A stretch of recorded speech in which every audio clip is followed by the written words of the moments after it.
os nossos, né? O que a banca julgadora espera, então, dos vídeos, desenhos e podcasts que serão produzidos por nossos estudantes, né? Nesse período agora do segundo semestre.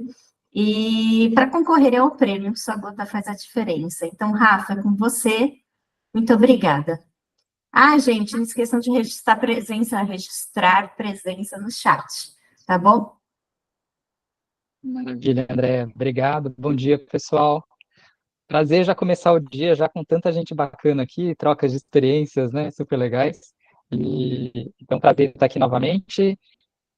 Bem rapidinho, né? Nosso encontro do mês passado, presencial, já voou, já, né? Já passou um mês, estamos aqui novamente, então. E hoje, então, para quem me conhece, né? Eu sou Rafael Jagirão, coordenador de sustentabilidade do Instituto da Agenda Ambiental.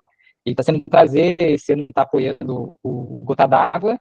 E para quem não vem acompanhando, né, a gente vem mensalmente, né, fazendo encontros, iniciando em março com um evento presencial, depois abril abordando o tema de tecnologias para todos, depois começando a entrar no tema desse ano, né, que é a justiça ambiental e resiliência hídrica no terceiro encontro, aprofundando no tema da justiça ambiental. O quarto encontro a gente já falou um pouquinho sobre o prêmio, sua gota faz a diferença. O encontro passado, né, que aí a gente fundou na resiliência hídrica, e estamos aqui hoje, então, para falar um pouquinho dessa abertura, então, das inscrições do prêmio, e aí algumas dicas, né? A gente tem algumas convidadas hoje para falar um pouco como que a banca avaliadora vai lidar, né, um pouco com o que espera, né, desses produtos. E aí, só para fechar, em setembro, então, temos um encontro focado na participação de populações tradicionais, né, o que elas podem trazer de ensinamentos para a gente. Depois a oficina de livros de bordo e certificados em outubro, e em novembro, vamos se preparando, de 8 de novembro, temos mais um encontro presencial e do encerramento desse ano, tá? E aí o tema de hoje, então, é o que a banca avaliadora espera dos trabalhos do Gota, e as convidadas de hoje, né, daqui a pouquinho elas se apresentam um pouquinho melhor, mas a gente tem a Adriana Regina Braga, que é professora da Faculdade de Educação da Unifesp. A gente tem também com a gente a Ana Lúcia Floriano, coordenadora da Câmara Técnica de Educação Ambiental dos Comitês de Bacias PCJ, e a Lubienska Cristina Ribeiro, professora da Faculdade de Tecnologia da Unicamp de Limeira. Tá? Aqui, pessoal, eu vou dar só uma recapitulada, que já tem uns 2 encontros que a gente apresentou, né? Então, vou só relembrar um pouquinho como que o prêmio, né, Sua Gota Faz a Diferença, está funcionando, bem rapidamente. Então, lembrando que a gente tem categorias e premiações diferentes, tá? Primeiro ponto, então, temos as categorias, né? Então, a gente tem vídeo, a possibilidade de envio de vídeos, de desenhos e de podcasts. E aí, a gente pode, em termos de público, né, a gente faz uma segmentação. Vai ter premiação para educação infantil e ensino fundamental 1, no vídeo, e também premiação para ensino fundamental 2 e ensino médio. E a mesma coisa se repete para desenho e podcast, tá? A gente tem formatos específicos de envio para cada um deles. Os vídeos são vídeos de até 3 minutos, que tem que ser feito o upload, né, no YouTube, e então a inscrição é feita por meio do link do YouTube. E a premiação, uma câmera de filmador infantil, para educação infantil e ensino fundamental 1, e uma câmera filmador esporte para o ensino fundamental 2 e ensino médio. Desenho, temos uma folha, né, um padrãozinho nesse ano que tem que ser utilizado, mas o tamanho é uma folha A4, e a premiação é o kit de desenho infantil e o kit de desenho profissional.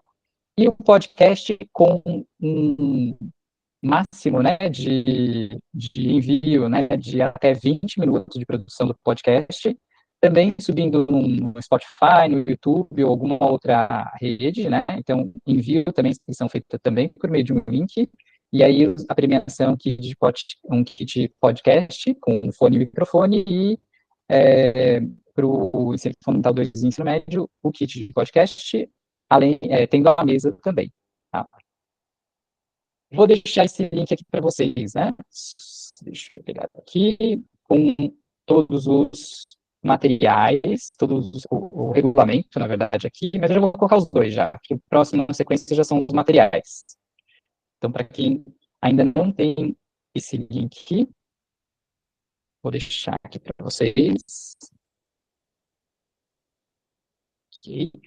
Então, aqui tem o regulamento e prêmio 2024. Também coloquei, então, os materiais, que aí é uma passada bem rapidinha sobre o regulamento, né, os tópicos principais. Tema obrigatório do vídeo, desenho e podcast. É o tema desse ano, que é a justiça ambiental e resiliência hídrica. É também obrigatório abordar, exibir ou citar os Objetivos de Desenvolvimento Sustentável, os ODS. Como eu comentei, o vídeo, duração máxima de 3 minutos, e inscrição por meio de link no YouTube. E aí, dentro dessa pasta dos materiais, a gente tem um documento que é o de autorização de uso de imagem e voz dos participantes do vídeo. Então, é importante que esse documento ele fique disponível também, para caso o vídeo seja selecionado, a gente possa publicar. Inclusive, a ideia é que dentro do YouTube do consórcio, a gente disponibilize o máximo possível de vídeos e podcasts depois também, né? Mesmo os que não forem premiados. Então, ter essa autorização é essencial para que a gente possa publicar depois. A inscrição, ela é realizada pelos agentes de interlocução, tá? Esse é um ponto legal. Uma sugestão que a gente faz, porque a inscrição é feita por município, né? Então, é que seja feita uma seleção interna no município, e aí cada cidade tem a sua liberdade de fazer essa escolha. Acho que esse é um dos pontos que a gente pode até conversar um pouquinho hoje com as convidadas também, tá? E aí, o último ponto é que demais vídeos, então, que não forem enviados, então vocês selecionam um, né, a preferência é seguir um, no máximo 2 vídeos, e os que não forem realmente selecionados, aí eles podem ir para o livro de bordo do município, tá bom? Então, acho que em linhas gerais era isso, só também o que o regulamento traz em termos de critérios de avaliação, é que vai ser avaliada a criatividade, originalidade, a qualidade do som, imagem e áudio, adequação ao tema, participação de estudantes e comunidade e conformidade ao nível do ensino. Tá? Assim, dei uma passadinha bem rápida, né? Alguém quer aproveitar e tirar alguma dúvida sobre a questão do regulamento, pode escrever aqui no chat, pode abrir o microfone e fazer a pergunta. Fiquem à vontade. Legal. Mas pode falar. Inclusive, nossa convidada do Pai Pronto também, né? Obrigado por estar aqui de novo com a gente. Bom dia, pessoal. Imagina, é um prazer. Eu tinha dado uma alertada, acho que com a Vitória antes, não sei se eu tinha falado com a Andréia também, que o YouTube do município, da Secretaria de Educação, ele foi tirado do ar por conta do período eleitoral. E as escolas também não podem fazer o uso. Não sei como vai ficar isso, era uma preocupação que eu já tinha tentado resolver, mas juridicamente não pode estar no ar. Então, não sei se a gente vai ter que mandar o link sem estar no YouTube, depois que passar o período eleitoral, a gente lança no YouTube da prefeitura, né, da secretaria. Não sei se vocês também pensaram nisso, mas é a dúvida que eu estou tendo nesse momento. Ainda não falei com a Donizete, com a minha chefia, mas essa dúvida está no radar. Ou será que pode ser assim? Vocês pensaram em alguma outra orientação para nós? A gente tem recebido bastante dúvidas sobre isso, e realmente, quem não puder publicar, que vai ser a maioria dos municípios, né, pode encaminhar para a gente ou o link em algum que não precisa ser o da prefeitura, né, não listado, ou que a gente não vai publicar, para deixar para publicar só depois das eleições, né? Ou encaminha direto no Drive, tá? Não vai mandar o link, é por segurança de vocês, né? Para evitar mesmo qualquer tipo de divulgação. sobre a obra. Então, a gente está abrindo realmente, né, essa exceção por conta do período eleitoral, tá bom? Então, Perfeito. ou no YouTube, que não seja um YouTube da prefeitura, né? Pode ser YouTube da professora, ou de qualquer pessoa, né? De um outro e-mail, não listado, e aí a gente vai receber só para poder ver, né? E a gente não vai publicar nesse primeiro momento, só depois do período eleitoral, para todas as prefeituras, né? A não ser quem for de ONGs, empresas que possam participar. A gente divulga a lista de finalistas, enfim. Ou manda para a gente no Drive, se não quiser pôr na internet, né? Coloca num Drive, manda o link para a gente desse Drive e a gente vê o vídeo para poder fazer a análise, tá? O final, né, o seminário de avaliação é dia 8 de novembro. Então, até lá, a gente já vai conseguir divulgar, né? Já vai ter passado aí o período eleitoral. A maior parte dos municípios tem só primeiro turno, né? Eu acho que aqui da região acho que é Campinas, talvez Piracicaba, não sei se Limeira tem segundo turno também. Jundiaí, talvez sejam esses os municípios que tenham segundo turno. A maioria é só primeiro, então tá mais tranquilo, né? A gente consegue divulgar até antes. Aí quem tem segundo turno espera mais um pouquinho, mas de qualquer forma, todos no final de outubro a gente já consegue divulgar, né? Para todo mundo ver aí quem são os finalistas, para até o seminário de avaliação. A gente já está ali na expectativa para a premiação, tá bom? Tá bom, obrigada. Era isso que eu tinha pensado mesmo, em mandar pelo Drive. Se precisar, a gente publica depois. Aí, se precisar publicar, vocês dão uma orientada depois. Legal, Obrigada. acho que um lembrete é esse, né? O YouTube ele tem essa opção do não listado, então ele fica interno, né? Ele não é publicado, não fica disponível para todos. Quem tiver a preferência de publicar ainda no YouTube, acho que sem nenhum problema é isso, é só não deixar realmente ele público para valer, tá? Mas legal, Andréia, né? De reforçar aqui, então, ok, sendo um link por Drive, a questão é essa, né? A gente não tem como receber o arquivo de vídeo inteiro, né? Às vezes tem vídeo que vem com Quem mandar, 200, 300, no 400 megas. Drive, quem mandar no Drive, depois, se quiser publicar no YouTube, vai ter que passar por esse processo, né? Vai ter que colocar lá no YouTube, né? Não tem como a gente pôr no YouTube. Então, vai ter que pôr lá no YouTube, mandar o link para a gente, né? Para a gente poder depois inserir na nossa playlist. Então, é só ter esse cuidado, né? O ideal, sim, é já pôr como não listado, depois é só tornar público. Fica mais fácil para a gente, né? E já pôr na playlist. Mas se tiver mesmo assim, né? Se ainda tiver medo de deixar lá, né? Enfim, na internet, manda com o link, o link do Drive, aí o Drive de vocês, tá? Aí não vai inserir no nosso formulário. Vai ter que pôr alguma. Eu não sei, Rafa, como a gente vai mudar lá no formulário. A pessoa vai ter que pôr alguma observação. Acho que eu vou incluir alguma observação lá no formulário, que a pessoa vai mandar o link do Drive, ou se ela consegue inserir o link do Drive ali do vídeo. Eu vou olhar aqui o formulário e já falo com vocês. Não sei se você me entendeu, Rafa, que eu estou falando. Entendi. Para a gente não pegar o arquivo, né? A gente não quer o arquivo inteiro, eu só quero o link do Drive de vocês, com ele aberto para eu acessar, tá?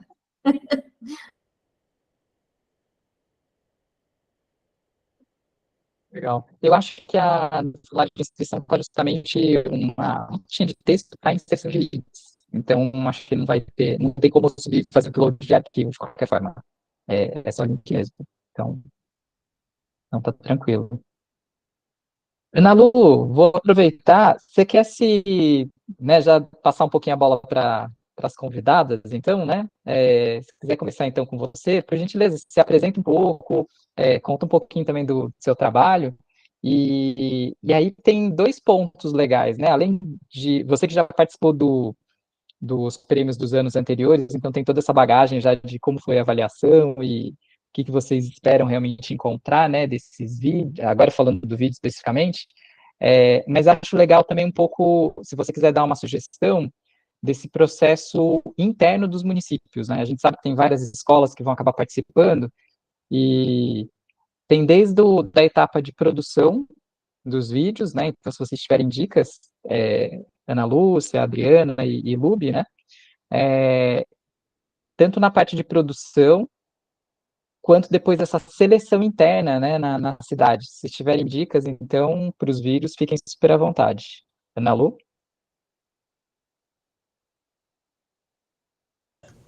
Oi. Nossa, Rafael, eu levantei a mão, não era de ansiedade para abrir. Que responsa. Era uma pergunta que eu ia fazer. Pode começar pela pergunta. Mas tá então, tudo bem. Depois. Não, era só um esclarecimento, na verdade, que agora nessa temporada, pelo que eu entendi, porque antigamente era as categorias, né, vídeo, desenho, podcast, era dividido por nível escolar, né? Agora, tanto infantil quanto fundamental quanto médio, aí, ó, o formato de vídeo, desenho e podcast, ele é aplicável a todos, né? Pelo que eu entendi. Que eu vi brevemente esse quadro, deu uma oscilada aqui bem na hora do quadro e eu acabei só pegando flash. Eu estava com essa ideia de que estava vídeo, desenho, podcast para todos os níveis de ensino, é isso, né? Aí. Só aí. Uhum. Legal. E aí essa separação, então, em infantil, né, e fundamental vão concorrer juntos, e aí fundamental 2 e ensino médio concorrem juntos ali também. Tá bom. Interessante, porque todos podem fazer, né? É legal. Gente, então, vamos lá. Então, bom dia, super bom dia na sexta-feira, um lindo dia. Eu quero começar parabenizando o consórcio PCJ, porque eu vi ali, né, que faz 30 anos esse programa de educação ambiental rodando. Daí a Adriana, a Dinda, né, aqui, que há 30 anos existe essa iniciativa, e daí isso me puxou uma reflexão, seguinte: a nossa política nacional de educação ambiental, ó, essas atividades de educação ambiental, o consórcio começou a falar em educação ambiental em 94, certo? Foi só em 99 que nós tivemos a nossa PNEA, nossa Política Nacional de Educação Ambiental. Em 2007 que nós tivemos a política estadual. O nosso CIEA aconteceu em 2018. Isso me trouxe, assim, uma reflexão.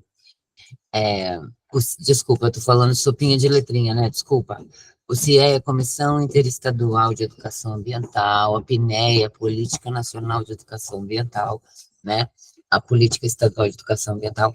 Eu vi, inclusive, que, se não me engano, em 67,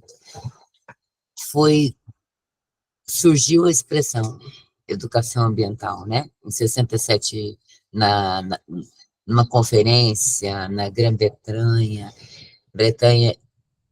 Então, assim, eu só estou falando essas datas todas, eu nem sou muito ligada em datas, sou péssima, inclusive, para guardar datas, mas de ver essa linha histórica, né, a gente vê como que a educação ambiental, como é árdua essa batalha da educação ambiental, de ocupar os espaços, e agora, gente, podemos dizer que já começamos a falar no século passado, quiçá antes disso até, porque tem história de 1800 já, posições, né, de acontecendo, que nós podemos já chamar de educação ambiental, mas agora, nesse século, a gente ainda está ali na luta para tentar encontrar esse lugar esse reconhecimento nos arcabouços tecnológicos, de projetos. Então, eu estou trazendo todos esses elementos aqui, por quê? Porque eu sou pela educação ambiental, assim como muitos que estão aqui, eu sei disso. É mais para essa reflexão, assim, que a gente está sempre na luta para tentar ancorar a educação ambiental, fazer ela rodar. Todos enxergam a importância, mas tirá-la da subjetividade, porque a gente vê que ela está sempre muito subjetiva em tudo, porque todo mundo reconhece, qualquer projeto, qualquer iniciativa que é falada, sempre tem aquela pérola. Então, o importante é a educação, nós precisamos conscientizar, é o que mais é falado. mas, na verdade, na hora de você enxergar um arcabouço, você enxergar incrementar um projeto, alguma coisa, a educação ambiental não está ali com papel definido. Ela fica sempre nas camadas, sempre nas entrelinhas, não tem uma... Então, essa é a minha luta. E tudo isso estou falando para, mais uma vez, parabenizar, porque o consórcio é uma potência que fica aí puxando isso, fica sempre latente, provocando, trazendo, fomentando, né? Trazendo essa situação toda. Então, a minha experiência... Nossa, acho que eu já tomei um tempão, né, Rafael? Me ajuda? Quantos minutos? Que eu tenho um tempo, né? Ainda tem mais duas para falar e Fica ainda a gente tranquilo, tem as Lúcia, tá? discussões. Tá contado bom. Ai, graças, tá bom. Então, como que tudo aconteceu? Eu estou nessa iniciativa, né, muito honrada desde 2007, quando eu ingressei na família PCJ, comitê, consórcio, na época ainda que o consórcio ele assumia a postura de agência, né, de o braço executivo dos comitês, que isso, inclusive, me ajudou a trazer uma confusão para eu entender essa coisa de siglas do PCJ, porque primeiro ele tinha esse papel, né, de braço executivo, depois ela se tornou apenas não, né, com grande projeção, que se tornou o braço consórcio, essa cooperativa que temos de municípios. E aí eu estou lá desde 2007, que a princípio essa iniciativa chamava Semana da Água, né? Ela foi sendo trabalhada ao longo dos anos e chegou no Gota d'Água. Mas, né, o seu DNA é a educação ambiental. Então, eu sempre participei, eu sempre estive enquanto participante, que é uma coisa que até eu gostaria de chamar a atenção, eu já vi que teve essa vontade do consórcio, a predominância são das escolas, o que eu acho importantíssimo, mas existem outros segmentos dos municípios associados, né? Então, é interessante que também, atualmente, a participação está exclusivamente escola, mas houve já momento aberto para os usuários, como é o meu caso, eu trabalho na Sanasa, que é uma prestadora de serviço em saneamento, então nós participávamos sempre, nós gostávamos de ocupar esse espaço, né, inclusive para mostrar outras iniciativas, é um fortalecimento da educação ambiental, né. Então, o município de Campinas e as escolas também participam, isso também me traz um conforto, que bom ver essa atividade, né, da questão da rede de educação, que também tem uma presença dúbia, digamos, nessas instâncias de governança da água, né, de gestão da água. A gente está vendo que nós estamos passando uma crise agora na Câmara Técnica de Educação Ambiental, que nós perdemos os nossos membros das diretorias de ensino, né? Então, por falta de apoio dos dirigentes. Isso eu preciso falar aqui porque é um fato, é o que está afetando. Então, e a educação é um braço importante, a educação formal também compõe as ações da educação ambiental, né? Ela é ligada para o espaço formal, não formal e informal. Então, é importante que a gente mantenha aquecida essa parceria, né? Então, fica a dica para quem ouve e pode fazer alguma coisa acontecer diferente, né? Então, assim, espero que se faça mais presente a educação ambiental na nossa Câmara Técnica. Eu não consigo me descolar da Câmara Técnica de Educação Ambiental, a qual eu participo, que também desde 2007, como eu falei, eu comecei em 2007 atuando nesse segmento, né, das bacias hidrográficas, seja no consórcio e nos comitês. Então, por isso que agora eu falei em nome de Câmara Técnica, tá, gente? Aí, voltando à questão da trajetória do Gota d'Água. Em 2022, o tema foi água e mudanças climáticas. Eu adorava o lema, né? O clima muda, nossas vidas também. Em 23, água para mim, água para nós, comitês mirins. Teve uma questão do Rafael, né? De como eu participei enquanto banca avaliadora nessas temporadas. Então, teve uma que eu avaliei os vídeos, que foi em 22, em 23, os desenhos. E é bem interessante ver quanta produção interessante, que bonito ver, sinceramente, muitas,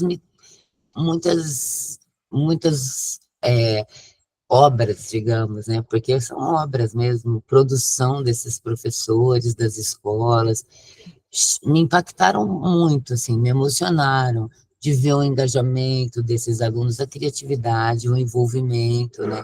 Participação da família, que eu acho importantíssimo, né? De envolvimento da comunidade, no âmbito da comunidade escolar. E agora, em 24, Justiça Ambiental, Resiliência Hídrica nas Bacias PCJ. Eu trouxe esses temas porque tem uma interconectividade, né, nesses temas, e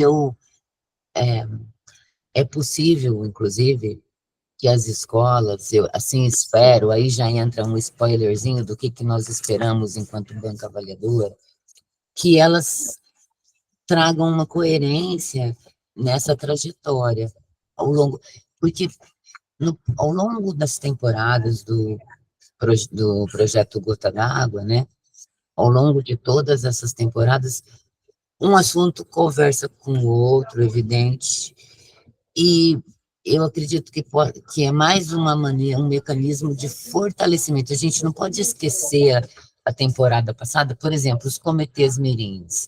Eu gostaria de saber a quantas andam os comitês nas escolas, que foi fomentado na temporada do ano passado. Como que está esse exercício? Ele é colocado para rodar? Então, eu acho que em cada tema que vem, então, por exemplo, o ano que vem, em 25, esses comitês podem estar discutindo esses temas que são trazidos, pode estar fortalecendo, aumentando esses comitês. Até que não tem esse nome de comitê, porque inclusive tinha essa brecha, né? Que são grêmios, coletivos, que sejam espaços em que essas crianças e jovens possam exercitar o seu poder de participação, de reflexão, despertar uma criticidade acerca das questões da nossa gestão, né?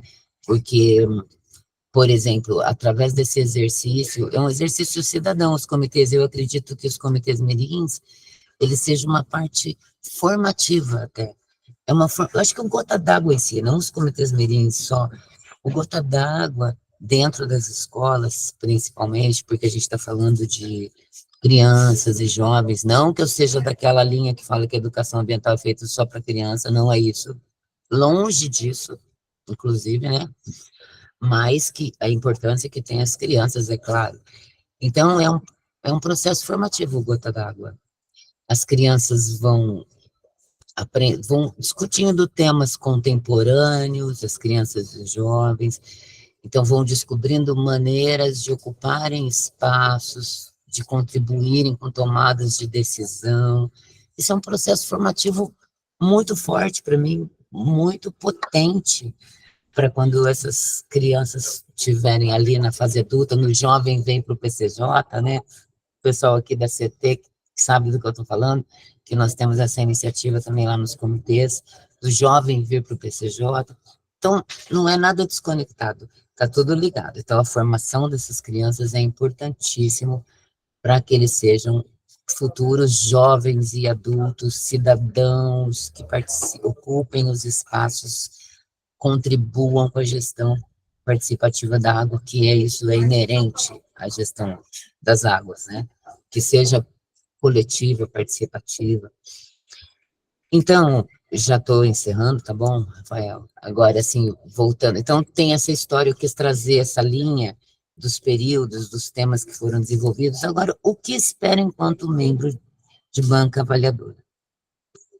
Criatividade, criticidade, envolvimento da comunidade escolar, falando na minha leitura, é o que eu espero, porque eu busco trazer, quando eu estou ali olhando, seja um desenho, seja um filme, eu estou, gente, desculpa, eu estou num ambiente aqui que está vazando um barulho aí, que não tem jeito.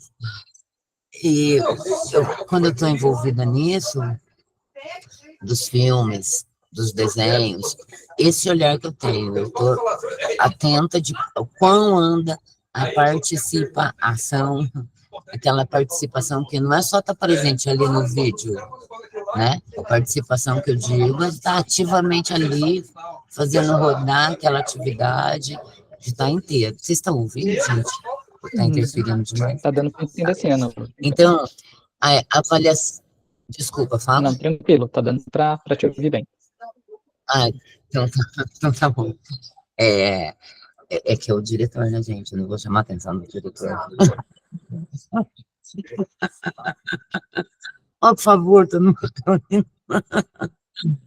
Tô brincando, gente, ele é gente boníssima, até dali. Mas, enfim, daí é que eu também tô aqui sujeito, porque eu tô o meu ambiente aqui de trabalho é toda uma sala aberta, conceito aberto, são vários departamentos juntos, e hoje eu não consegui uma sala para a gente ficar mais reservado. É muita gente e pouco espaço, assim, privado mesmo. Então, aí, ó, eu espero essa questão, né? Tô aí voltando, tô nessa parte do que eu espero enquanto banco avaliador. Tô falando de mim, tá? Não tô em nome do consórcio aqui, porque daí é uma particularidade de cada avaliador. Então, tentar ver que existe uma identificação de comunidades afetadas, as suas condições socioambientais, sabe? Esse exercício mesmo de criticidade, o que acontece ali na minha localidade.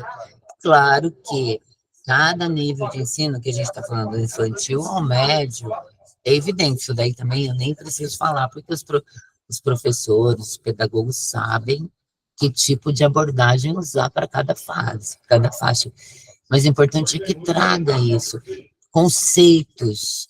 Um grande desafio da educação ambiental, até poderia ter essa troca, trazer para a gente isso, essa experiência de vocês,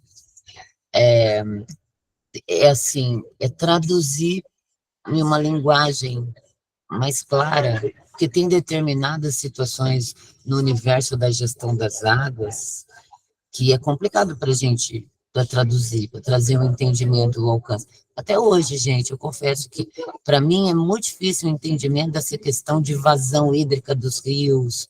Quando a gente entra numa sala de situação, esse entendimento é um grande desafio que eu durmo e acordo com isso, tentando criar mecanismos de tornar acessível, palatável essas discussões, quando está se falando em vazão de rio, em clima, né? Então, em volume de chuva, esses dados mais técnicos, como a gente traz para o conhecimento das pessoas, assim, para acessível, para que tenha um entendimento claro, porque a gente sabe que passa por umas situações que não é tão fácil assim de você explicar, né? Então, essas questões da engenharia, principalmente. Então, é importante isso é um exercício também, né? Com o pessoal da educação, de maneiras que a gente possa traduzir isso para o público leigo, porque nem todo mundo, né? Cada um tem um conhecimento e são importantes, dados importantes, inclusive, também até para entendimento, para conseguir ter essa postura que a gente espera, né? Então, é isso. Então, soluções de propostas. Eu fiz até uma colinha aqui para não esquecer, porque eu estava pensando ontem em possibilidades. Então, definir a importância, o conceito, contextualizar os desafios locais, identificação de riscos, estratégicas e práticas, inovação, enfim, clareza, simplicidade e participação ativa no âmbito da comunidade escolar é o que eu espero, né? E a introdução desses conceitos. Daí, para cada nível de ensino, vai aprofundando mais, né? Então, por exemplo, no infantil, você vai usar recursos lúdicos, uso de histórias, desenhos, né? Várias práticas. Agora, a abordagem disso em cada nível, né?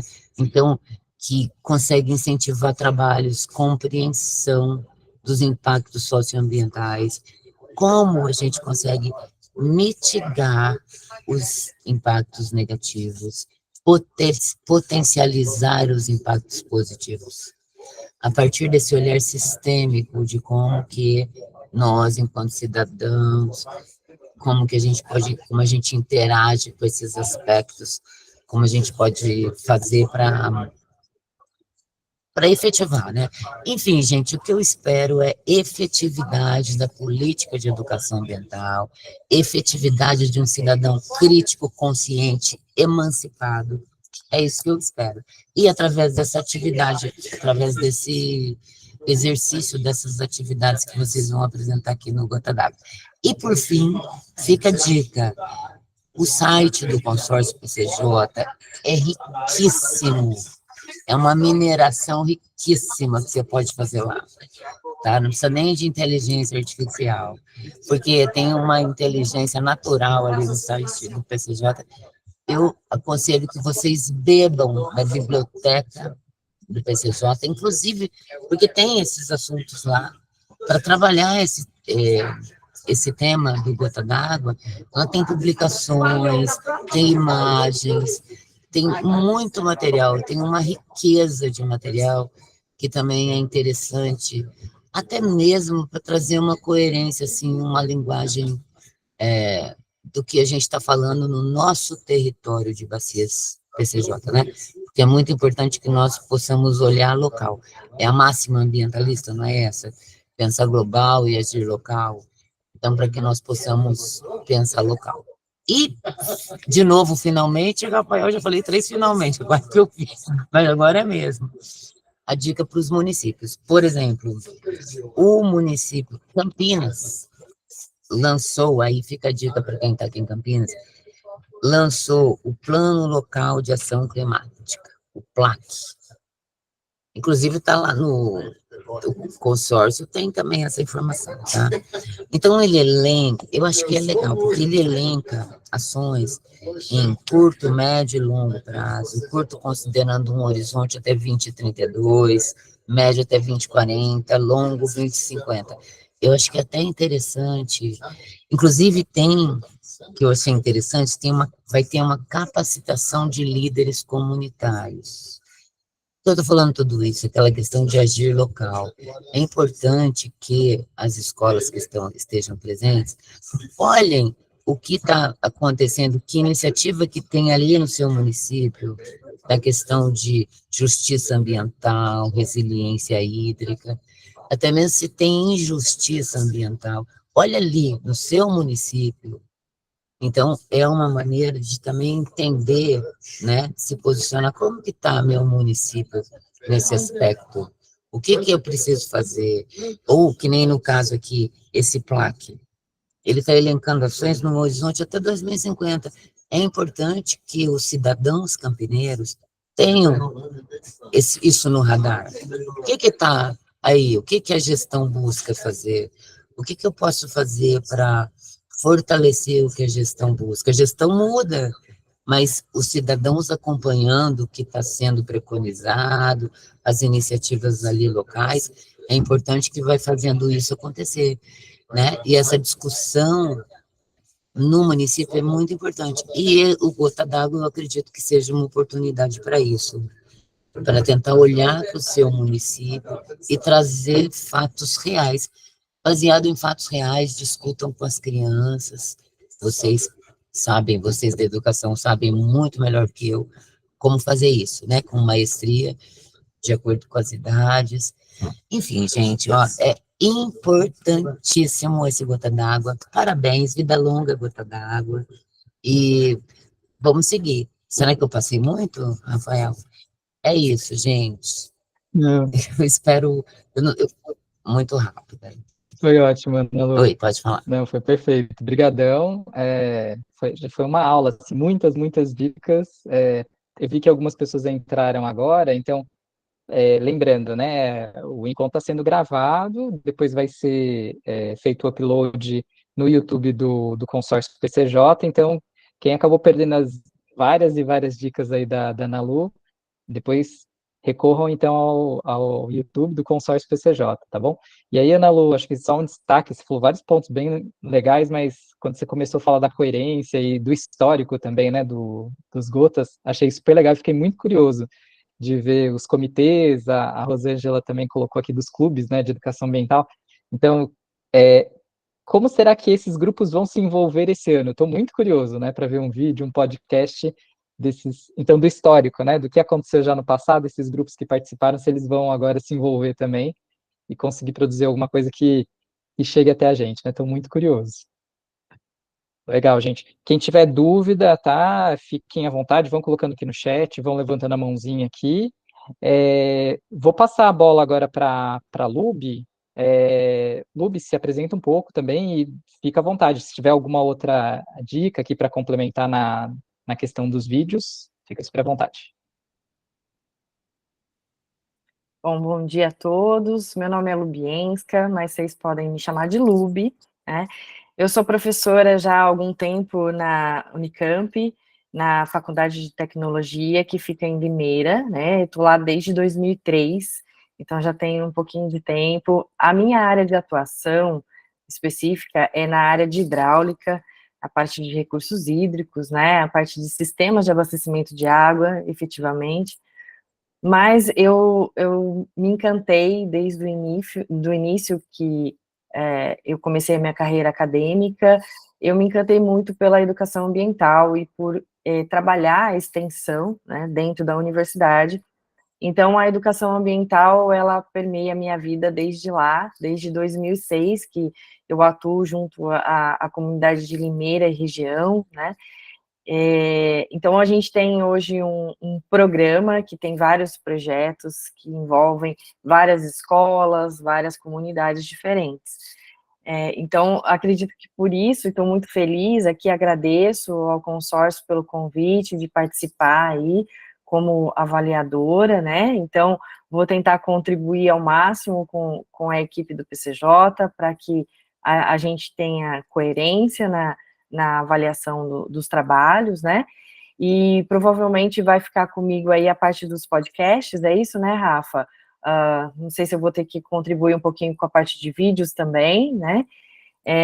Mas o que eu iria sugerir aí para o pessoal que vai estar encaminhando na parte dos podcasts é lembrar que são as crianças, né, os jovens aí que vão estar montando e fazendo isso, e eu acho que a linguagem, ela é muito importante quando a gente vai chegar até esse público. Então, cada etapa aí, ela tem uma linguagem um pouco diferente, e na criação de um podcast, por exemplo, né, a gente tem que lembrar quem é que vai estar ouvindo isso. Então, quem é esse público que vai estar recebendo essa informação, e aí é interessante que ela venha de uma forma mais leve, né, e com essa linguagem para cada público. Então, às vezes, o menos é mais, né? Então, às vezes, você levar a informação, ela mais redondinha, mais básica para aquele público, ele vai entender melhor e vai internalizar melhor aquele conhecimento, né? E quando a gente fala aí, do podcast em especial, aí, a gente tem toda uma etapa, né? Porque as pessoas hoje, elas não têm, né, tempo, e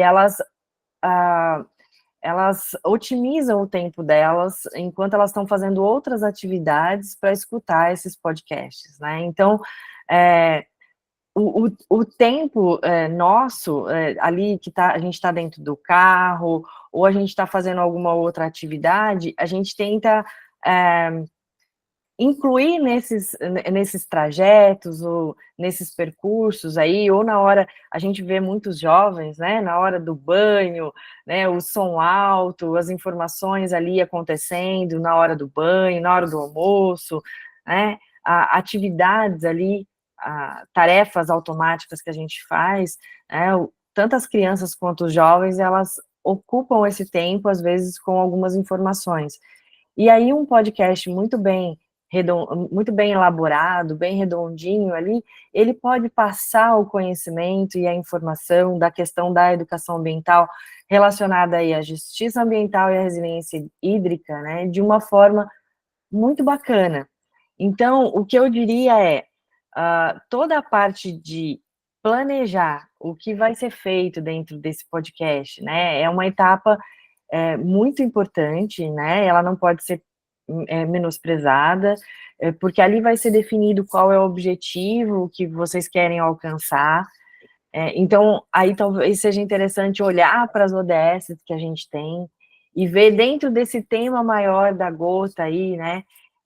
Se você vai usar, permear por essas ODS, ou você vai focar em uma ODS, porque se a gente pensar em termos de podcast, é um conjunto de episódios que podem ser feitos, né?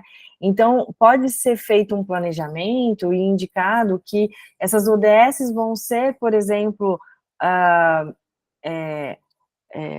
atingidas, ou a gente vai falar sobre essas ODS em vários momentos, né? E nesses vários episódios, porque vocês vão estar mandando esses vídeos, mas a escola, ela não pode pensar só no prêmio aqui, né? Eu acho que quando a gente pensa num planejamento de um podcast a ser desenvolvido por um grupo de jovens dentro de uma escola, dentro de uma comunidade ali, ele não é algo pontual, ele tem que ser algo que vai ser perene, né? Vai estar ali permanente dentro da escola, que esse grupo vai estar trabalhando ao longo de muito tempo. Então, o que eu diria, o planejamento, né? Definir realmente ali qual formato que vocês vão estar trabalhando para esse podcast. Então, se vai ser um bate-papo, se vai ser uma mesa redonda, um debate, né? Tenta focar especificamente uma entrevista, se vai ser um storytelling, o que vai ser feito, né? Pode ser contado aí algumas histórias relacionadas à própria comunidade, do que vem sendo feito, né? Então, assim, toda essa parte inicial, né, de preparação, depois definir o conteúdo específico que vai ser colocado ali, fazer um checklist, né? Então, pode ter uma estrutura toda pronta desses futuros episódios, e vocês irem apresentando só um dos episódios, que seria, né, feita a gravação aí, se vai ter convidado ou não, né, algo importante, dependendo da localidade onde você está, se é interessante ou não vocês estarem fazendo o convite aí para a criança, o jovem ali, né, tá entrevistando ou não esse convidado, né. Pode ser dito também com que frequência esse podcast vai ser lançado, e tem várias etapas, né, e aí colocar montar esse roteiro, né, de dar vida, o roteiro é a hora que a gente dá vida mesmo para o podcast, né, que é quando você fala quais são as etapas, como que ele vai ser feito. Então, no roteiro, é interessante que tenha vinheta de início, apresentação de quem vai estar ali, dos locutores, né, falar a data que vai ser publicado, o tema daquele dia do podcast, né, uma rápida introdução para prender o público, para quem está escutando, iniciando o podcast, ele querer ficar ali, porque vai falar sobre aquele assunto, né, uma vinheta ali, antes de iniciar. Então, assim, alguns detalhes, né, que são importantes ao longo da criação, que fazem toda a diferença para você ter uma boa criação de um podcast. Uma recomendação é que as crianças, elas estão na rede social muito mais que a gente, né? A própria Ana acabou de falar, e a gente acaba aprendendo muito mais com eles do que eles com a gente com relação às redes sociais. Então, tentar explorar esse conhecimento de que esses jovens já têm, né, de que essas crianças já têm, porque elas consomem muito mais isso do que a gente. Então, deixa a criatividade delas fluírem, né, na hora dessas criações aí, e aí a orientação de vocês é mais em questão de conteúdos, de cuidado com esse conteúdo, dessa linguagem que vai ser colocada dentro do podcast, né? O cuidado com a voz, né? Porque imagina, se você vai escutar um podcast ali de 10, 15 minutos, 20 minutos, tem que ser uma coisa gostosa, tem que ter uma brincadeira no meio do caminho, tem que ter algo que prenda, né, aquela pessoa que está escutando para ela não fugir, né, daquele podcast no meio do caminho ali. Então tem que ser atrativo, tem que ser coisas reais, que tragam, né, conteúdos atuais, né, e que foque bem no tema, mas que ele não se perca, né, e que ele possa ser a todo tempo relacionado com coisas que a pessoa sabe, que ela ouviu, e que ela vai fazer uma correlação e que ela realmente vai internalizar aquilo, tá? Então, dicas também, treinar um pouco antes de fazer as gravações, pega quem vai ser aí o locutor, os locutores, né? Treinar bastante com eles, deixar eles mais soltinhos, para que a hora que eles forem falar, eles já tenham aquele assunto bem mais, eu acho que, assim, internalizado, e que não fique algo mecânico, né? E que possa ser, que venha de dentro mesmo da criança, aquilo que ela está falando, aquilo que ela está sentindo, aquilo que ela visualizou. Então, eu diria para vocês, assim, explorem bastante o conhecimento deles, né, e aí só direcionar para essa criação aí do conteúdo de uma forma mais leve. Rafa, assim como a Ana, eu também falo muito, se deixar a gente fica falando, né, Ana? Então, eu acho que as dicas explorem os jovens, eu acho que eles têm muito a entregar, e o que vocês têm mais, assim, é a orientação da linguagem, do conteúdo mesmo, para que ele seja rico, né, mas ao mesmo tempo seja prazeroso das pessoas escutarem. Acho que é isso, Rafa.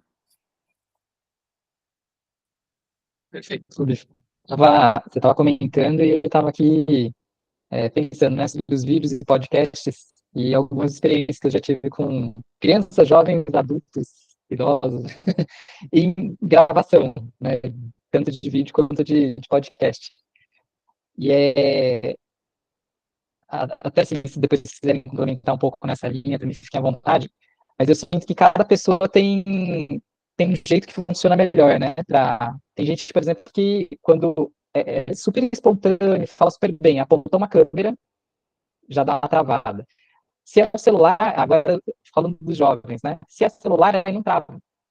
Então, acho que é também conhecer, né, esse contexto de cada um dos participantes do vídeo ou do podcast, ver como eles se sentem mais confortáveis.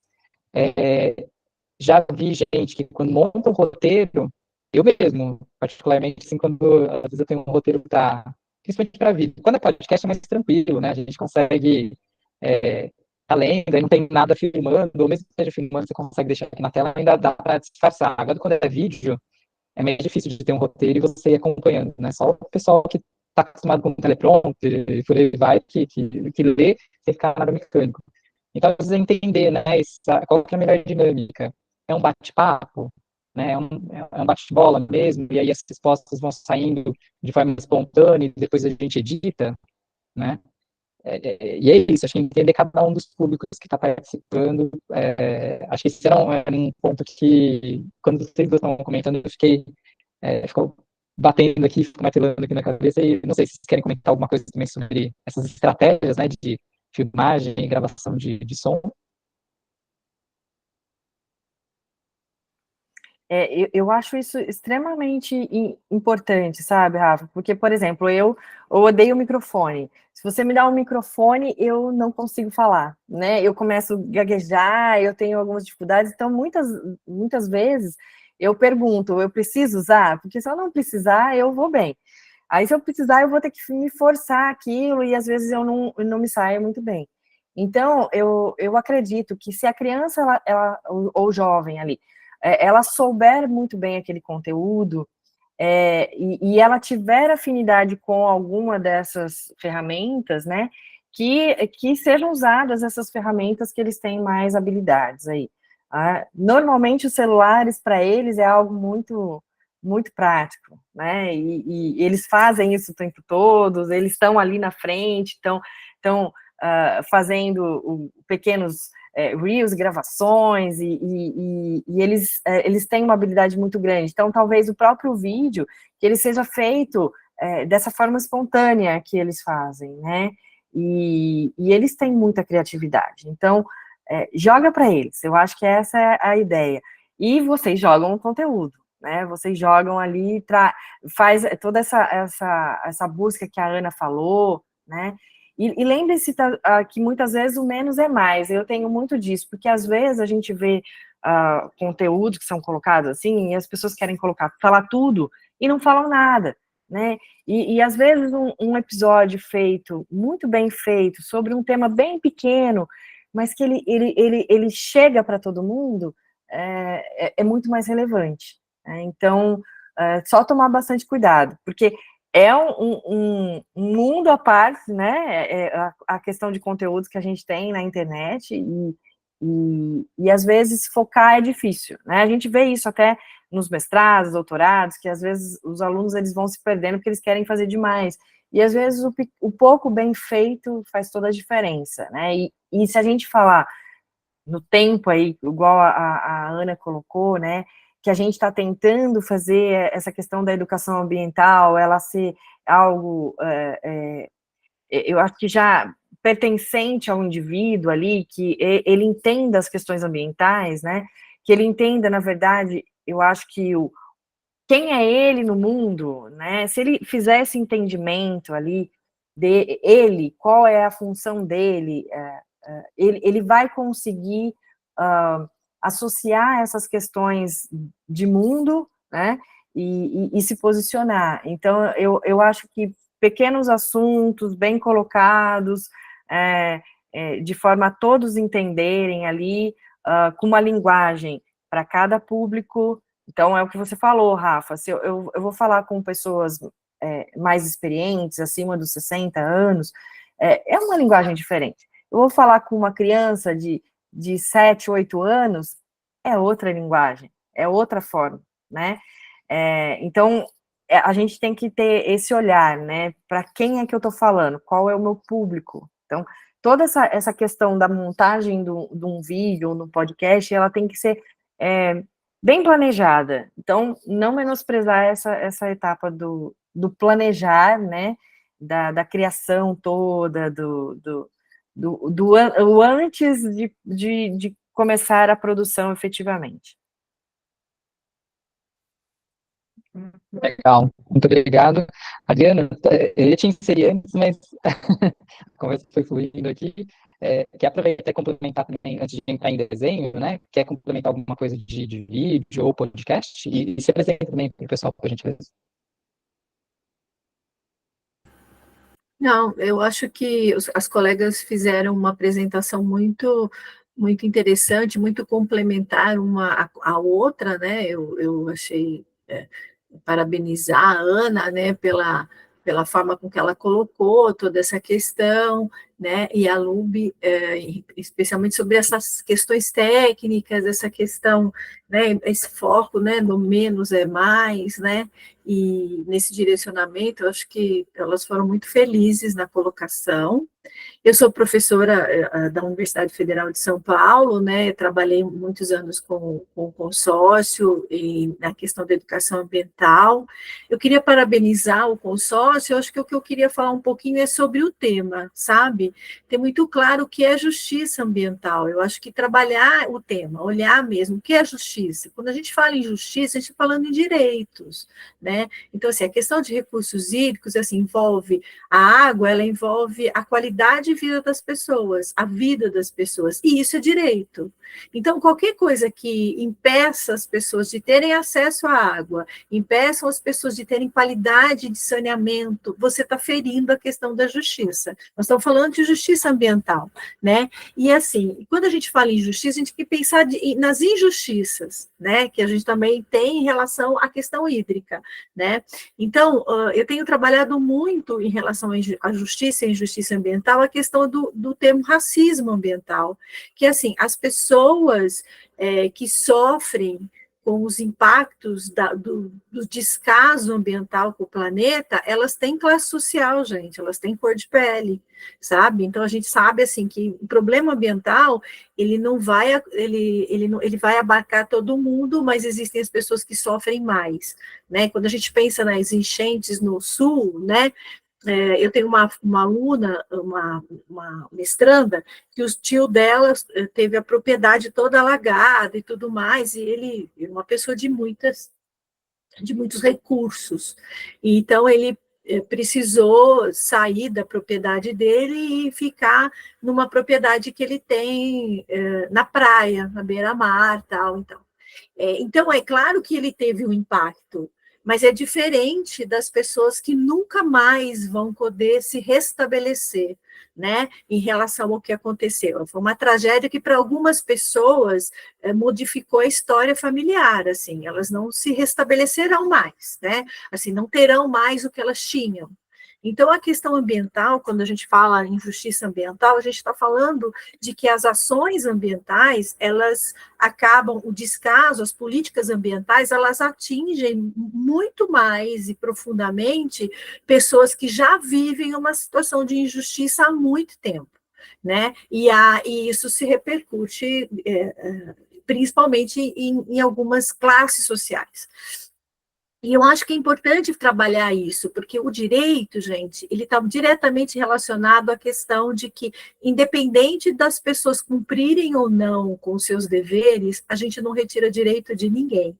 Então, todos nós temos os mesmos direitos em relação à questão da qualidade de vida. Isso é uma questão de política pública. A gente vive e nós estamos submetidos a um sistema político que precisa garantir os nossos direitos. E a água está diretamente relacionada a deles, porque está relacionada à qualidade, né? A qualidade de vida e a vida, né? E todo mundo tem o mesmo direito. Então, eu acho que é importante, essa temática que o consórcio escolheu é muito atual, é muito importante, e eu acho que é muito bacana trabalhar.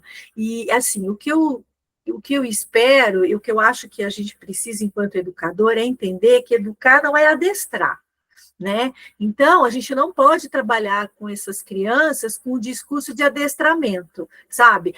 Fecha a torneira, toma banho rápido, faz isso, faz isso. Ai, que bonitinho, bate palma, que lindo, fizeram. Não é assim, né? A gente tem que trabalhar, e eu acho que a Ana foi muito feliz falando dos comitês mirins, porque a gente tem que trabalhar com consciência, com reflexão sobre o papel político que cada um tem em relação à sua cidadania. Então, acho que é importante que os desenhos, as imagens, elas falem exatamente essa mensagem, o que eu espero enquanto cidadão. É claro que as crianças menores, a reflexão está muito mais próxima da ação. Então, é muito mais significativo que as imagens, as questões das crianças menores estejam muito nas suas ações, porque elas não têm ainda condições cognitivas de uma reflexão. Mas os maiores, eles podem passar a ter, entendeu, um papel político enquanto cidadão de cobrar aquilo que é seu direito. É claro que isso não impede a minha responsabilidade de não desperdiçar água, não impede a minha responsabilidade de não jogar papel na rua, mas a gente sabe que se ninguém jogar papel na rua, isso não vai impedir as enchentes, porque existe uma política inadequada de desocupação do solo em todos os municípios. Então, é importante que eles olhem para isso. E, assim, há uma responsabilidade dos municípios de fornecer água, de planejar isso. Essa estiagem que nós estamos vivendo não é uma novidade, é uma falta de planejamento. Se as pessoas estão passando por falta de água, elas precisam entender que houve uma falta de planejamento, houve um descaso de política pública que desse a elas aquilo que é direito delas. Então, nós estamos falando de justiça ambiental. Elas estão vivendo hoje, nós estamos vivendo hoje, uma injustiça ambiental. Uma injustiça, porque a justiça seria nós termos água, nós temos tido um preparo, uma preparação para isso. Vai ter estiagem, então. Hoje nós temos municípios, a grande maioria, que está diretamente ligada à expansão urbana absurda, sem nenhum planejamento, então não tem água para todo mundo, porque tem um limite. Cada município produz uma quantidade de água. Muitos municípios sem nenhuma autonomia hídrica, porque não se prepararam para ter essa autonomia, né? Muito se diz sobre essa questão, então, e aí nós temos que falar de justiça. O que é justiça? Justiça é garantir aquilo que eu tenho enquanto direito, e a água é um direito. Então, assim, eu posso fazer o meu papel enquanto indivíduo, mas eu não posso deixar de cobrar aquilo enquanto cidadão. Então, acho que é importante isso, sabe? E o desenho, ele tem uma questão importante, porque ele pode ser crítico, né? Eu estou aqui com um cartoon, do Catuí, então, assim, que uma imagem pode dizer muita coisa em termos de crítica sobre as questões. É um espaço interessante disso. Então, uma imagem fala muito, e que eu acho que pode-se trabalhar isso com as crianças para que elas tenham essa questão. Então, eu acho que a gente precisa ter, claro, né, esse papel que cada um tem, né? Acho que é legal essa questão das perdas também, porque também acho a gente tem uma ideia, né, do que seriam as perdas, né? Perder água é aquela ideia, né, gente? Imagina se a Coca-Cola ela perdesse 30% da sua produção antes de vender, ela está falido, né? Então, assim, tem essa questão, sim, do quanto que os municípios precisam olhar para isso, porque quando o município perde 30%, 40% daquilo que ele produz na rede, são 40% das pessoas da comunidade que não estão tendo que tomar banho mais rápido, não estão podendo lavar a casa, não estão podendo, né, não estão podendo ter uma vida tranquila em relação à hídrica, porque tem 40% disso perdido, quer dizer, quase metade da população poderia estar usufruindo disso e não está, por falta de planejamento, por falta de manutenção, né? Então, assim, eu acho que tudo isso não pode deixar de ser colocado, porque se a gente colocar os jovens, principalmente, apenas para serem reprodutores daquilo que eles têm que fazer enquanto indivíduo e não enquanto cidadão, a gente não está educando, a gente está adestrando, sabe? O adestramento está muito distante da educação, né? Então, eu acho que a gente tem que pensar qual é o nosso papel, né? Enquanto educador, é fazer esses alunos olharem para isso e entenderem o papel político que eles têm. Né? Político não é político de subir em palanque, nada disso, mas político enquanto cidadão, e pode subir em palanque também, porque eu acho que eles serão os futuros governantes desse país, governantes da cidade, né? A gente, quando eu brinco muito que quando eu tinha alunos muito rebeldes, enroladores, e eu falava assim, esse aí vai ser político, e eu falo, não, a gente tem que pegar os gênios, quando a gente tem alunos muito comprometidos, geniais, a gente tem que falar, não, você vai ter que transformar a sua cidade, você vai ter que ir para a Câmara de Vereadores, fazer as legislações, porque você é muito inteligente, você é muito participativo, né? Então, eu acho que isso é fundamental, acho que o tema, eu acho que a resiliência hídrica é uma coisa interessantíssima, o tema justiça e resiliência, eu acho que são muito atuais, eu acho que o consórcio foi muito feliz, mais uma vez, né, sempre na vanguarda aí das temáticas, e eu acho que a gente não pode esquecer que o que a gente tem que discutir é exatamente isso, o que é justiça, né, onde que entra a questão da justiça hídrica em cada um de nós, qual é o nosso direito em relação à água, e qual é o nosso direito em relação a uma qualidade de vida, né? E quando a gente fala em resiliência, essa resiliência, ela passa por ações políticas, não só individuais. Um cidadão sozinho, por mais que ele economize, ele não vai garantir essa resiliência. A resiliência hídrica depende de políticas públicas, de olhar para esse resgate, como é que a gente vai fazer para a natureza recuperar o que a gente perdeu. Né, o que a gente, e esse risco que nós estamos correndo, nós estamos falando da bacia, uma das bacias mais críticas em termos de quantidade de água do país, porque quando a gente fala, mas tem a Caatinga, é verdade, talvez tenha menos água do que a gente tem, produzam menos, mas não tem o número de população que nós temos, não tem a dependência que nós temos pela água, aqui nós temos a população de um país, né? Dependendo, e nós temos industrialização, nós temos agricultura, nós temos uma questão econômica muito forte, é onde entra a questão econômica, envolve a questão de produção, envolve muita água, né? A necessidade de muita água, e nós não podemos nos perder, né? Até eu brinco assim, o que adianta tantos condomínios, tantos prédios, não sei o quê, se não tiver água, a gente perdeu tudo isso, né? Então, eu acho que a questão da justiça, ela passa por isso, pelo direito. Eu acho que trabalhar muito isso com as pessoas que vão fazer, que ter água de qualidade não é um favor, é um direito que nós temos. Nós temos o direito de ter água, de viver num ambiente saudável, né? E isso passa por políticas públicas. Então, eu acho que essa reflexão, acho que quanto mais possibilitar essa reflexão para os alunos, né? Claro que os menores é mais ação mesmo, talvez as imagens deles sejam mais voltadas ao que eles devem fazer enquanto ação, né? Porque é o que possibilita, mas eu acho que para os adolescentes a gente pode trabalhar muito mais essa questão da reflexão, né? Muda o mundo, Raimundo.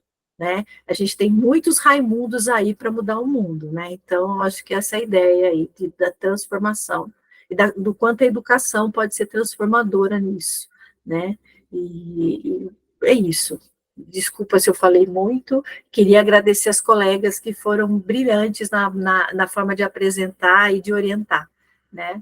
Não, foi fantástico, Adriana. Acho que foi super legal que a sala de vocês foram complementando, né, umas às outras. A da Adriana agora que foi assim, cada frase que ela terminava já vinha possibilidade de desenho aqui para ser feito. Então, foi fantástico, abordou vários temas, várias possibilidades aí. Pessoal, não sei se alguém tem alguma dúvida, curiosidade, quer também complementar, quer compartilhar alguma experiência, fiquem à vontade, tá? No chat, eu acho que agora mais comentários, né? Dúvidas em si, não, tá? Lube, Ana Lúcia, tem a Maíra que quer falar alguma coisinha.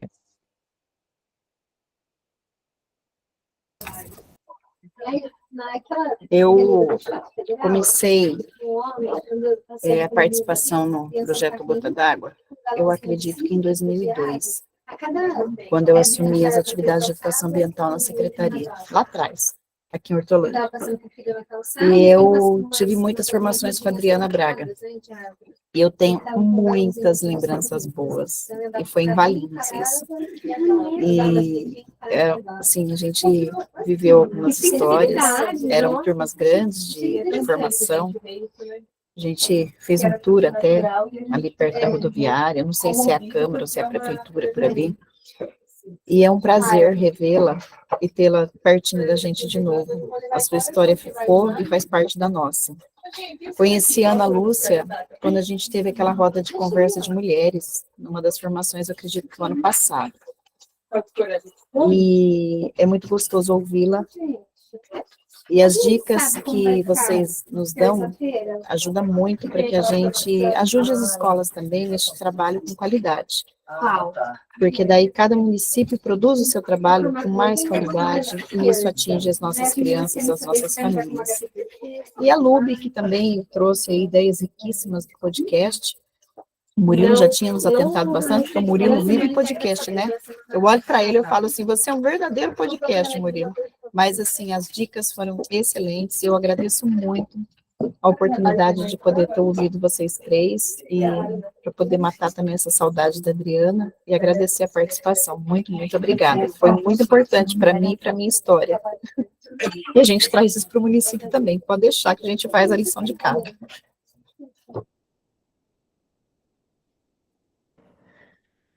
Ai, que lindo. A Adriana até ficou emocionada, né? Já até vi os olhinhos brilhando ali. Muito. E foi um tempo maravilhoso, né? Nós tínhamos professores extremamente engajados. Temos, né? Os professores são muito engajados, muito envolvidos, né? A profissão do professor é um sentido de vida, né, gente? Não as pessoas não são educadores porque elas esperam o ideal de vida, né? A gente não tem um ideal de profissão, porque a gente não é reconhecido, não ganha o que deveria ganhar, mas a nossa vida tem um sentido, né? Eu acho que esse é o reforço do sentido, né? E ver você aqui, Maibi, aí trabalhando e tal, faz a gente sentir que valeu muito a pena, né? Todos aqueles trabalhos intensos, né? De campo, aquela dificuldade toda que a gente passou, mas valeu muito a pena, porque deu muitos frutos aí. Que bom que a educação conta com você, tá? Um abraço, viu, gente? Obrigada. A Marcelena também levantou a mão, por favor. Oi, Adriana, você lembra de mim?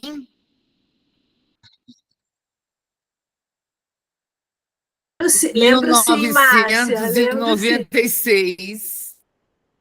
Não, eu não lembro esse tempo, eu nem tinha nascido ainda. Que o São Bento foi agraciado com o projeto. Nós fomos para Santos, lembra? Foi uma coisa maravilhosa e eu tenho que te dar uma notícia. Eu voltei para o São Bento, estou aqui Olha, que coisa maravilhosa!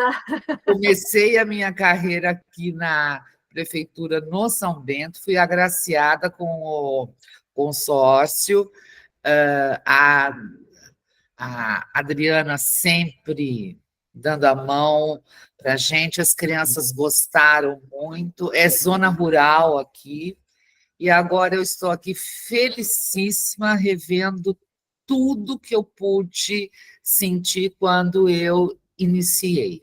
Então, vale muito a pena participar. Obrigada, Adriana. Bom te ver, Márcia, sempre com muito gás, né? Nem parece, uma garotinha ainda, hein? Mas eu tô velhinha, viu? Não, tá uma garotinha, cheia de gás aí. Um beijo, Adriana.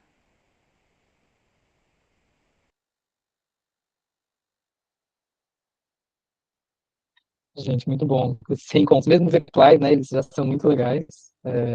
Vão se organizando aí depois para novembro, hein? A gente tem presencial de novo e todo mundo de abraço coletivo.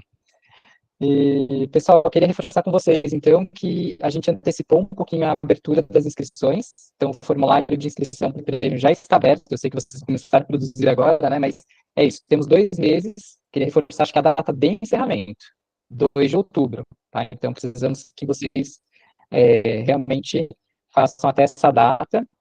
Vamos falar primeiro, vai? 1 de outubro, não deixem para o dia 2, não, eu sempre deixo para o último dia, então não façam igual eu, se inscrevam até o dia 1 de outubro, então, tá? Tentem fazer essa seleção, tá? Dentro do próprio município. Não deixe essa responsabilidade aqui porque, assim, só para relembrar, se chegar muitos vídeos, muitos desenhos, muitos podcasts de uma mesma cidade, essa responsabilidade vai ter que ficar aqui para o consórcio PCJ. E é ruim, né? O consórcio tem que fazer essa seleção prévia. A gente não vai passar muitos vídeos, a gente vai passar um só de cada cidade para a nossa banca, tá? Então, faça essa seleção interna no município de vocês, tá? E aí vocês inscrevem um selecionado para o infantil e um para o Fundamental 2 médio, tá? Até então, aí, dia 2 de outubro. Bom, Murilo?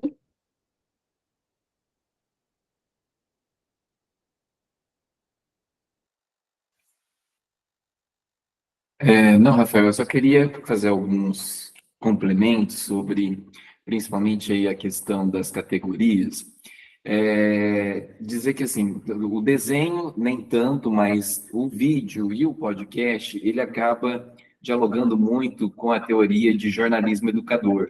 Então, até recomendaria aí que as pessoas que ainda não tiveram contato com este tipo de preceito, existe uma publicação, né, que eu posso depois até mandar pelo do Gota d'Água, né, que é o Bruno Ferreira, da ECA USP, onde ele aborda essa questão do jornalismo educador. E por que eu trago essa questão, essa temática do jornalismo educador para esses projetos que virão? Porque mais do que entregar um vídeo bonito, um podcast bem elaborado, a gente quer também que aquele processo todo que se deu da produção desses materiais causem, evidentemente, também transformações no público focal do projeto, que são os estudantes, né?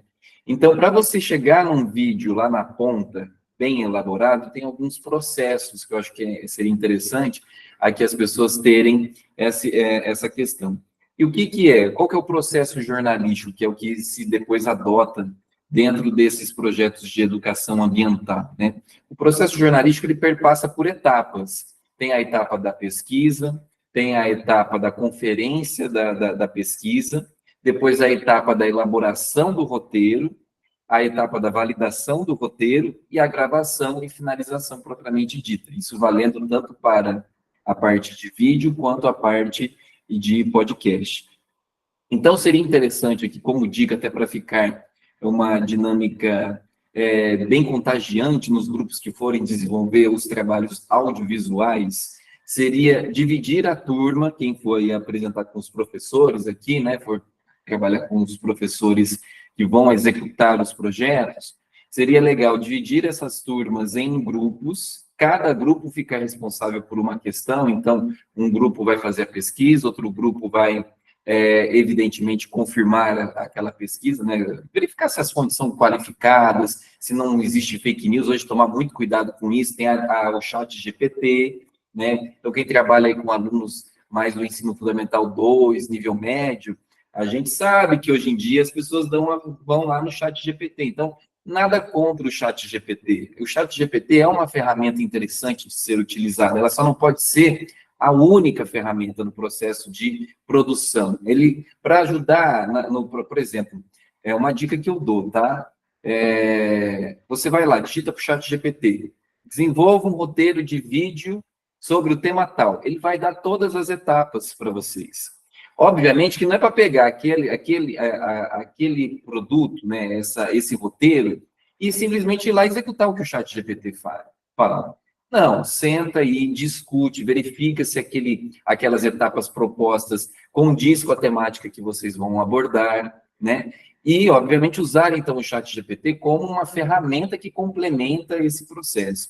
Então, feito isso, divida a turma com essas equipes, tente identificar dentro dos alunos quem que gosta mais dessas questões digitais, um gosta mais de pesquisa, outro gosta mais de gravar, de falar, de aparecer no vídeo, e verificar, então, identificar esses perfis, para que aí você, dividindo a classe nesses grupos, você consegue ter um desempenho melhor lá na frente do produto final e também da própria participação dos alunos no processo, porque cada um fica responsável por uma dinâmica que vai compor um todo que será o produto final.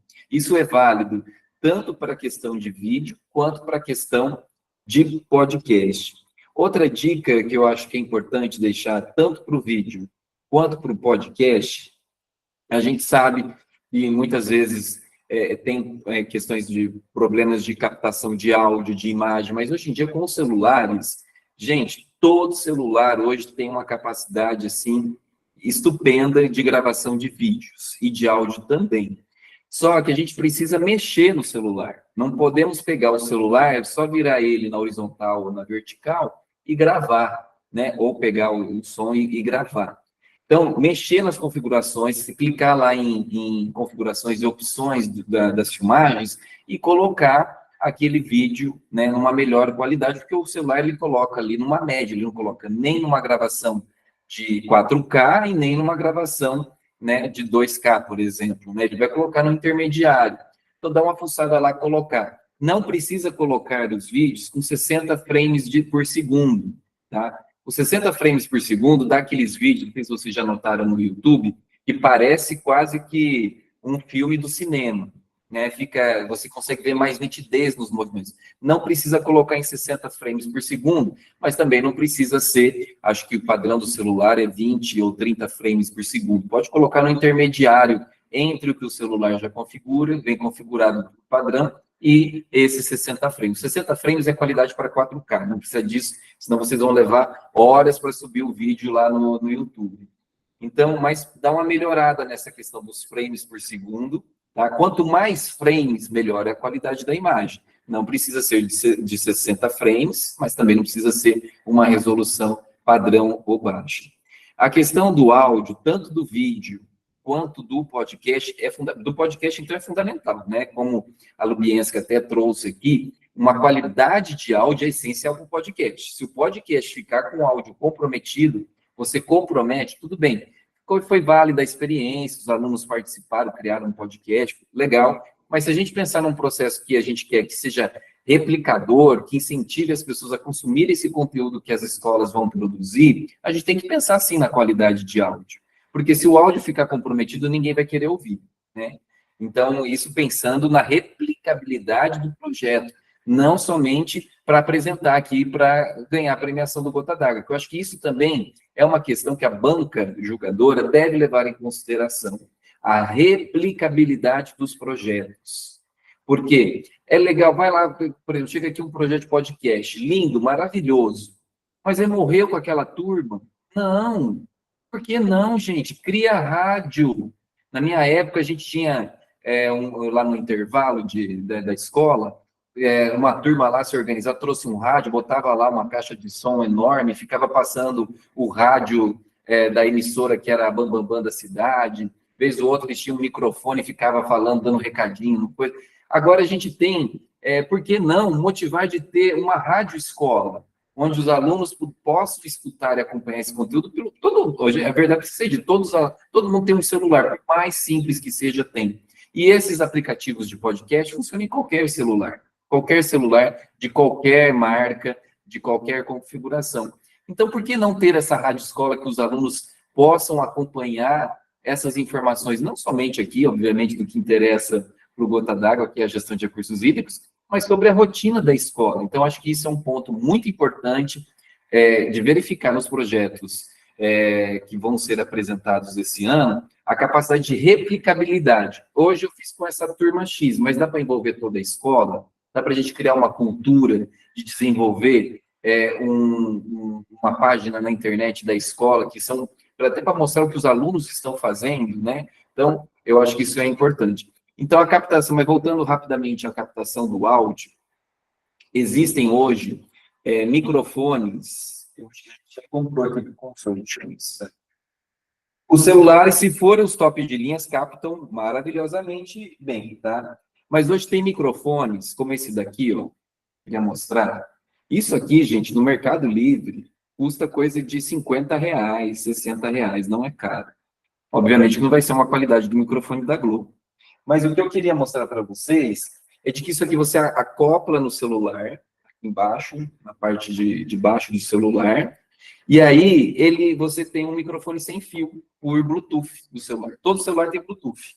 Então você já melhorou ali a captação de áudio, tanto para o vídeo, quem for trabalhar com vídeo, tanto para quem for fazer podcast, tá? Lembrando que o podcast tem que se ter um cuidado, principalmente se for usar a narrativa, tá? For usar um podcast narrativa, cuidado com isso aqui, ó. Não sei se vocês estão notando aqui na nossa transmissão, como a gente está numa sala ampla, tem eco, né? Locução não pode ter eco. O eco a gente coloca no efeito da ferramenta. E qual que é a ferramenta para editar podcast que é gratuita?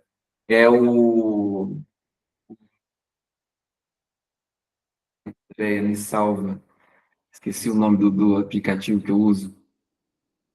Giovana, me fala aí o nome. O aplicativo de editar áudio.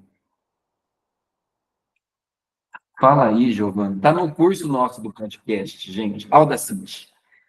O Audacity, ele é gratuito. Ele, num primeiro momento, as pessoas se assustam com o Audacity, mas ele é muito fácil de ser usado, tá? Então, o pessoal que quer fazer podcast, edite através do Audacity. Tem também o Spotify for Podcaster, tá? Mas eu acho o Audacity melhor, vocês vão ver que tem mais recursos. Então, assim, tentem ter um microfone de captação de áudio, isso facilita, e principalmente o local, tá? Então, no caso, para quem for trabalhar de podcast, cuidado de gravar em sala.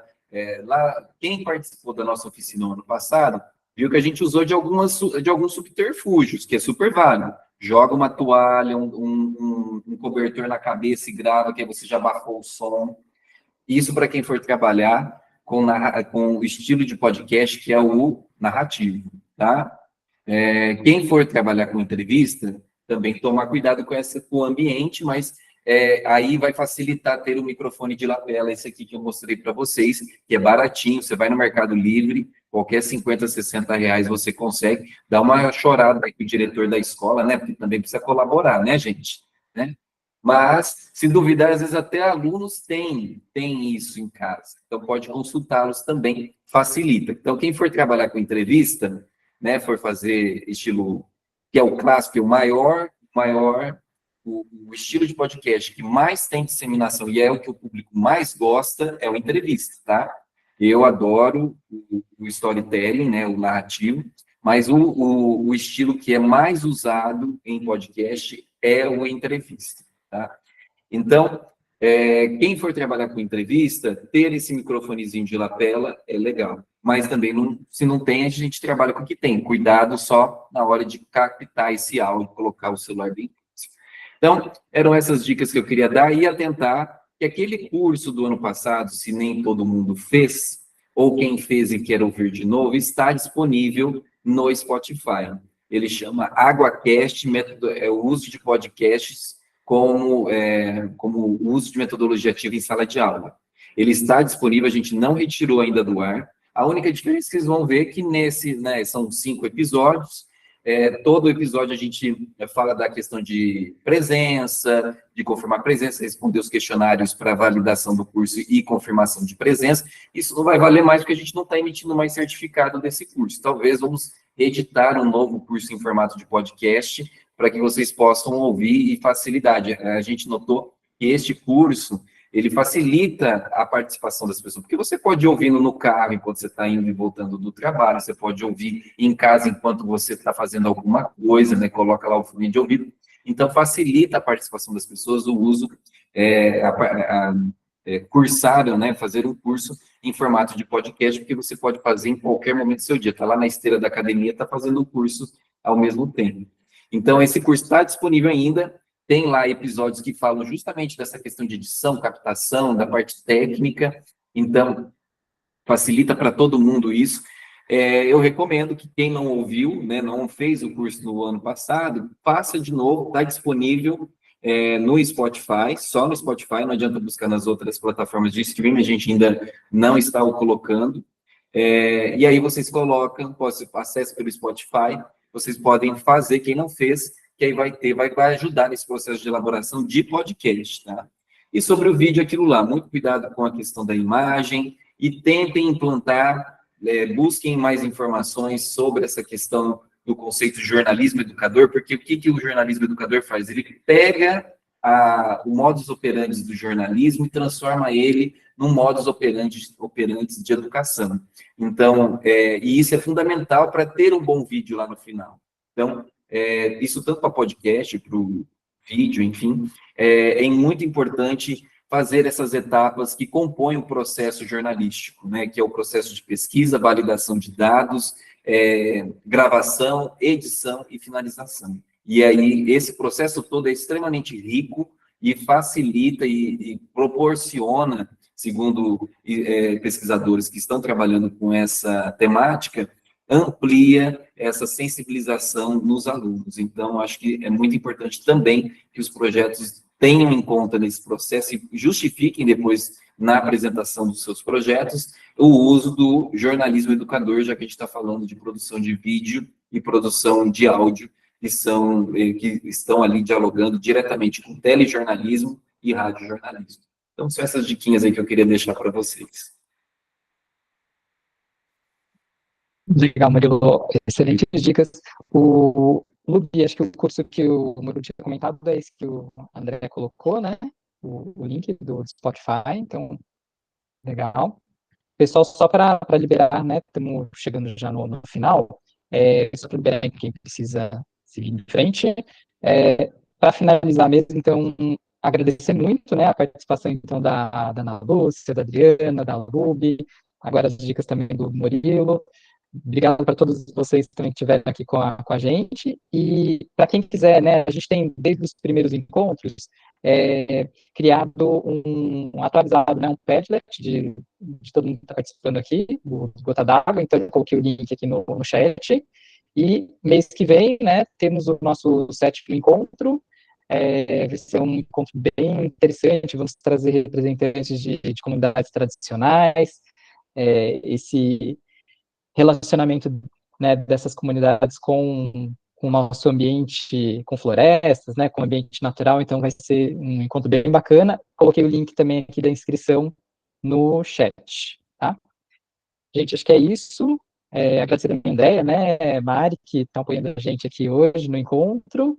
E para a gente fechar, então, a gravação aqui no YouTube, muito obrigado e até o próximo encontro. Gente, agora a gente pode Tchau, continuar gente. um pouquinho aqui, Obrigada. né? Tchau. Quem quiser ainda tirar algumas últimas dúvidas, vamos